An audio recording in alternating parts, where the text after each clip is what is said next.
जय हिंद। आप सभी का सक्षम कोचिंग क्लासेस में स्वागत है। आज हम पढ़ेंगे शब्द विचार के बारे में। चलिए शुरुआत करते हैं। पहले देखते हैं शब्द किसे कहते हैं। दो या दो से अधिक वर्णों या अक्षरों के सार्थक समूह को शब्द कहते हैं। दो या दो से अधिक वर्णों या अक्षरों के सार्थक समूह को क्या कहते हैं?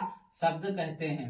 इनमें शब्द अनेक वर्णों के मेल से बनता है। जो शब्द है क्या है? अनेक वर्णों से मेल से बनता है। जैसे संज्ञा और सर्वनाम। जैसे आपको क्या हो गया? संज्ञा और सर्वनाम। अब देखते हैं रचना और व्युत्पत्ति के आधार पर, यानी रचना और व्युत्पत्ति के आधार पर कितने प्रकार के शब्द हैं? 3 प्रकार के। रचना उत्पत्ति के आधार पर कितने प्रकार के शब्द हैं? आपका 3 प्रकार के शब्द हैं। पहला है आपका रूढ़ शब्द। वे शब्द जो किसी व्यक्ति, वस्तु, स्थान, प्राणी के लिए अनिश्चित काल से विशिष्ट अर्थ में प्रचलित हो गए तथा इनका अन्य अर्थ नहीं होता है। इन शब्दों के टुकड़े करने पर इनका अर्थ नहीं होता। ठीक है। रूढ़ शब्द किसे कहते हैं? वे शब्द जो किसी व्यक्ति, वस्तु या स्थान या प्राणी के अनिश्चित काल से, यानी लगातार बहुत पुराने समय से लगातार क्या है? प्रयोग किए जा रहे हैं तथा इनका कोई अन्य अर्थ नहीं होता। और इन अर्थ के टुकड़े करने पर इनका क्या है? कोई अर्थ नहीं निकलता। जैसे आपका हो गया देश, गाय, पेड़, स्त्री। इन शब्द का अगर टुकड़े करेंगे तो इसका कोई अर्थ नहीं निकलेगा। तो रूढ़ शब्द वे शब्द है। इन शब्दों के रूढ़ शब्द उन्हें कह सकते हैं जिन शब्दों के टुकड़े नहीं कर सकते, उन्हें क्या कहते हैं? रूढ़ शब्द कह सकते हैं। हम एक सिंपल भाषा में बोल सकते हैं। तो जैसे कौन सा हो गया? देश, गाय, पेड़, स्त्री। यौगिक शब्द कौन से हैं? वह शब्द जो दो या दो से अधिक शब्दों के योग से बनते हैं, यौगिक शब्द कहलाते हैं। यौगिक शब्द किसे कहते हैं? वह शब्द जो दो या दो से अधिक शब्दों के मेल से बनता है, उसे यौगिक शब्द कहते हैं। इसमें संधि, समास, उपसर्ग, प्रत्यय से बने शब्द होते हैं। इसमें कैसे? संधि, समास, उपसर्ग, प्रत्यय से बने शब्द होते हैं। जैसे आपका हो गया शिवालिक, हर रोज, चाय वाला, राष्ट्रपति। शिवालिक, हर रोज, चाय वाला, राष्ट्रपति। ये हो गए क्या आपके यौगिक शब्द। यानी दो शब्दों क्या है? दो शब्दों के मिलकर बना। जैसे शिवा प्लस लिक, ठीक है ना। शिवालिक, हर रोज, चाय वाला, चाय और वाला, राष्ट्रपति, राष्ट्र और पति, ठीक है ना। यहाँ आपको दो शब्दों को मिलकर बनाया गया। तो ये क्या कहलाते हैं? आपका यौगिक शब्द कहलाते हैं। योग रूढ़ शब्द किसे कहते हैं? देखते हैं। यौगिक शब्द अपने खंडों से उत्पन्न अर्थ को छोड़कर अन्य अर्थ ग्रहण कर लेते हैं, ऐसे शब्द योग रूढ़ कहलाते हैं।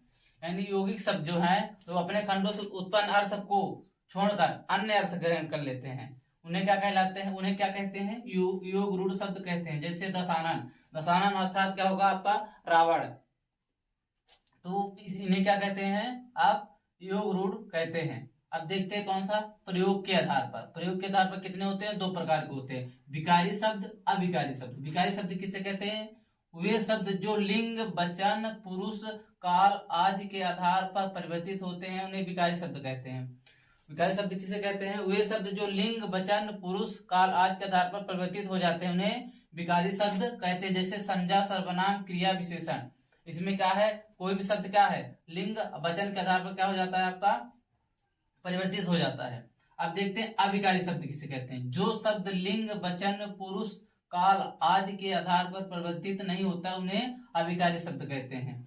अविकारी शब्द किसे कहते हैं? जो शब्द लिंग, वचन, पुरुष, काल आदि के आधार पर परिवर्तित नहीं होता, उन्हें अविकारी शब्द कहते हैं। जैसे क्या होगा? आपका अव्यय। जैसे क्या हो गया? आपका अव्यय।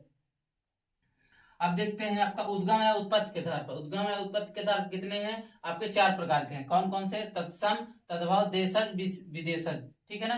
तत्सम, तद्भव, देशज, विदेशी, ठीक है। कौन कौन शब्द हैं आपका उद्गम या उत्पत्ति के आधार पर? 4 प्रकार के, तत्सम, तद्भव, देशज, विदेशी शब्द। अर्थ के आधार पर कितने हैं आपका? एकार्थी, अनेकार्थी, पर्यायवाची, विलोम। अर्थ के आधार पर कौन कौन से आपका? एकार्थी, अनेकार्थी, पर्यायवाची, विलोम। एक बार फिर देख सकते हैं। रचना के आधार पर या उत्पत्ति के आधार पर कितने हैं? 3 प्रकार के, रूढ़, यौगिक और योग रूढ़। और प्रयोग के आधार पर आपका कितने हैं? 2 प्रकार के, विकारी, अविकारी शब्द। और उद्गम या उत्पत्ति के आधार पर कितने हैं? आपके 4 प्रकार के हैं, तत्सम, तद्भव, देशज, विदेशज। अर्थ के आधार पर आपका 4 प्रकार से हैं, एकार्थी, अनेकार्थी, पर्यायवाची, विलोम। अगर आप सभी को वीडियो अच्छा लगा हो तो लाइक, सब्सक्राइब, शेयर जरूर करिए। आप सभी का धन्यवाद।